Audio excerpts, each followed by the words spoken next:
I want you to go to New York and take a big bite out of that apple.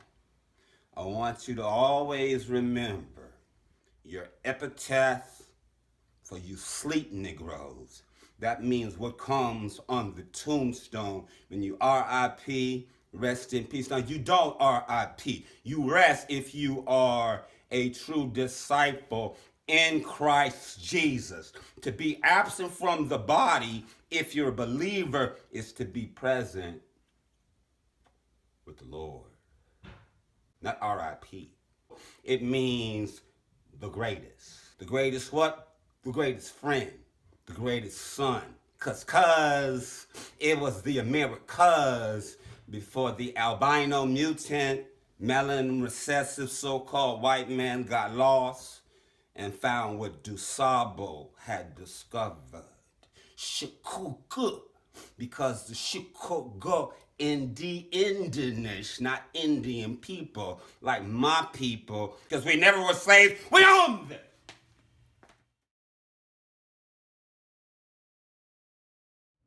I came out of Mount Carmel, 4.34 GPA, only black in the honors AP track, and I hated that. Won all the awards and didn't know where I was gonna go to school. I crashed, I stumped Harvard's yard when I was at Georgetown where I crushed the curb before God told me, and it was in my movie, this is not for you. I have something else in store for you. 13 words, and it was in my movie, If Jesus Was a Homeboy. I had the vision in 1991. God gave me that title when I had my so-called nervous breakdown. I don't think so. I had a spiritual epiphany before they were indigo kids and the medication that they put the third grade boys on. The black boys got to take all this Ritalin because they like to move and dance and shake and they won't sit down because they great. And repeat after me, you're jingling, baby. Okay, daddy, we feel you. And Diddy up there with the cane because he want to be a Kappa. He want to be a noob.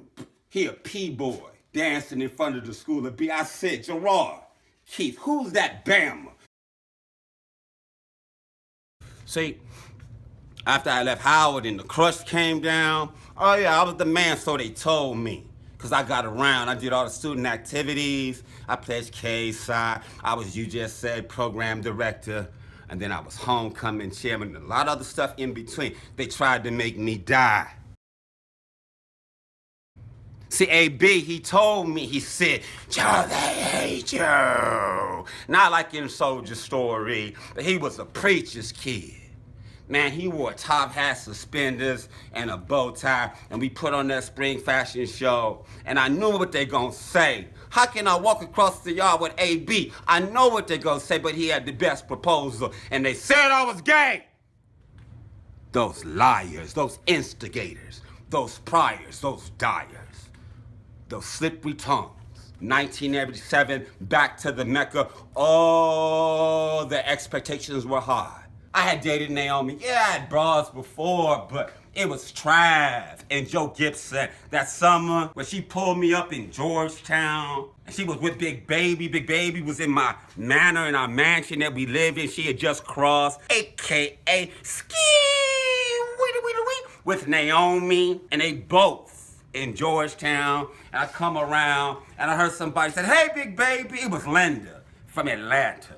I thought she was a virgin, man. But she hanging out with a kid and a cat older than that in a BMW. I don't know what was going on, but I liked her. But I never touched her. Like a lot of my female friends, I never touched her. So I come across the street, what you doing? I'm going to Britches to get a tie for my linen suit for graduation. And Naomi says, oh, I'm great at picking out ties. So we go over to Britches, and Naomi is just running them around like a bunch of bitch. And she picks my shirt, and she picks my tie. Fast forward, we at Evie's place. I think Benjamin Andre 5000, he ripped his face from, Evie. He had the tie and the straight and, the lacquer and the place and Adams Morgan and the Corolla and that money from Decatur, Georgia. And so Fast forward, we had a little cocktail party. I mixed some daiquiris, and Linda got a little bubbly. She couldn't handle the liquor, and Naomi was kind of gangster with it. And let's fast forward. So I took her out. I thought it was Linda, but it became Naomi, half Korean, half black. But I wasn't looking at her like anything like that. She's at Howard, so she's a black girl to me. But she's editor of the Hilltop newspaper. So I take her to the president's private estate. No, not President Barack Obama, President Cheek of Howard University, up Northern 14th, a mansion. I take Trav, and she's with me, and we do the doggone thing, man. I take her from there, and then a day or two later, we go paddleboat riding at the Lincoln Memorial. Then I take her to Adams Morgan, and we holding hands, and we get maybe a beef patty and some cocoa bread. So I take her back to Evie's place, and he had gone out of town. Left me the keys. I got her on the couch. And you know Joe Gibb, I'm gonna kiss, and I'm gonna grind. As I'm between those thighs, and I feel this, tugging my belt. Never experienced that before. Tugging at my belt. Pull that shizzle down. And I got up in it. I got up in it, man, and it was good. In the hood. And fast forward from there, I mean, you know, me and Travis, we had the thing that romances are just made of. Well, I never said this before, but the only girl at Howard I really fell in love with. And I remember I called her on the phone. She was interning at the Wall Street Journal. I said, Trav, what you doing tonight? I don't know, J. Fitzgerald. That's what she called me. I changed my name from Joe Gibson to J. Fitzgerald Gibson. I don't know, J. Fitzgerald. Maybe I'll go to this book signing. There's a guy that wrote a book here at the Washington Post. I figured it out. He was black. I think she was kind of wanted to be on that. You know, the new intern and the established writer. So she didn't know what she was going to do. So I said, Naomi, I can do it 3 things. I want to see you tonight, J. Fitzgerald. I don't want to see you tonight, J. Fitzgerald. Or don't you ever call me again, you filthy pig. But I will not deal with I don't know. So when you know, call me. Click. And I went to New York without her. I didn't tell her I was going to take her to New York, man. I would take her maybe to a Broadway show. We get a bed and breakfast, lottie-dottie at the party, whatever. So I came back, and there's a note under my door. And I read it, all this brilliant writing. She was the editor of the student newspaper. Of course it was exciting. So I get my boy who's back in town, Evie's keys. Somehow I found her father's place out in Tacoma, not D.C., Maryland, and I do the stakeout. I wait there for hours because she was going to come home from summer school, baby. And I wait, and I wait, and I look at my watch, and I wait. It's almost 10 or 11. I don't remember, not even 12, but I see her pull in with the Chrysler LeBaron. She get out, she coming toward the house. I sneak up with this behind my back, and I stop. Try. She looks.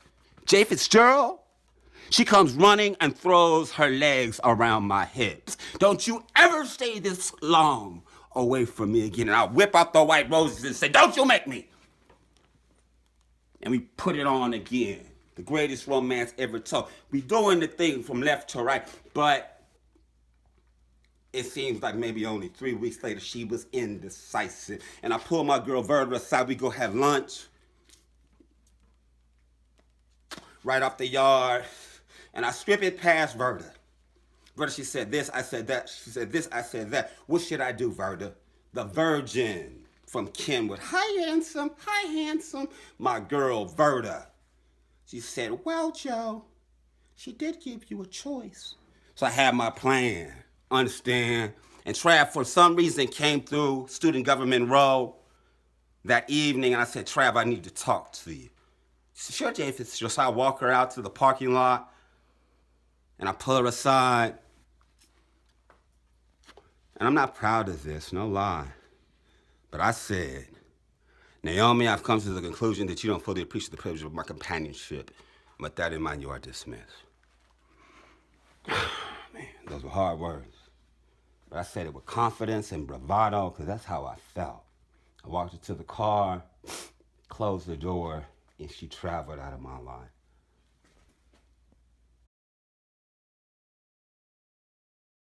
That fall, everybody came back. I didn't know my homegirls and everybody was hating on me like that.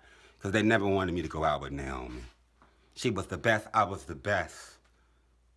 It was better than the Kennedys and Barack and Michelle. It was the greatest love story ever told. But I gave an interview at the beginning of my homecoming administration, and the substance of it was, I want to create a homecoming that compares none to any other in the history of this grand university. That might sound scripting very brilliant. It was.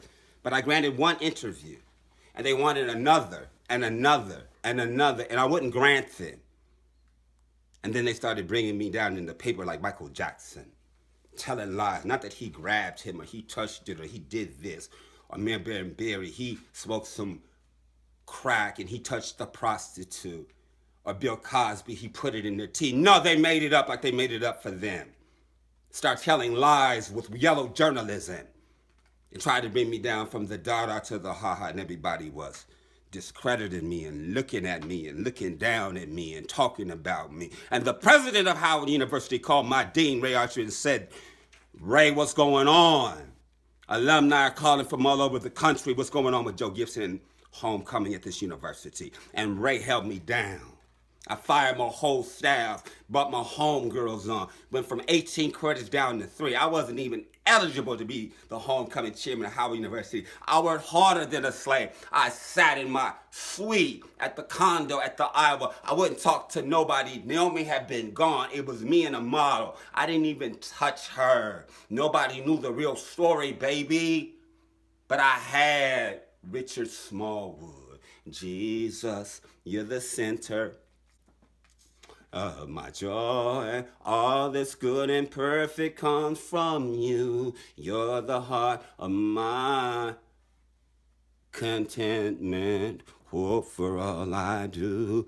Jesus, you are the center of my joy. Jesus, you are the center of my joy. Jesus, you are the center of my joy. You are everything, everything, everything, everything. You're my joy in my sorrow. You're my hope for tomorrow. When I'm lonely, feeling sad, you are the lifter of my hand. That's what it was.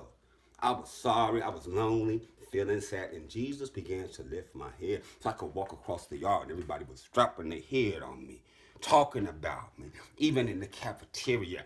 Even the shuttle drivers, all kinds of people lying and murmuring and backbiting. And I didn't know those biblical terms because I was raised in my good white Methodist church gloves. But it was okay, because I knew I had one thing. If I was the greatest, most incompetent fool of all time, and I wasn't. I was brilliant and I was a student leader. But if I had fallen from grace, I had the Lord and the two greatest universities on the planet, Howard and Morehouse. There's no way God's gonna fail me. And it went down.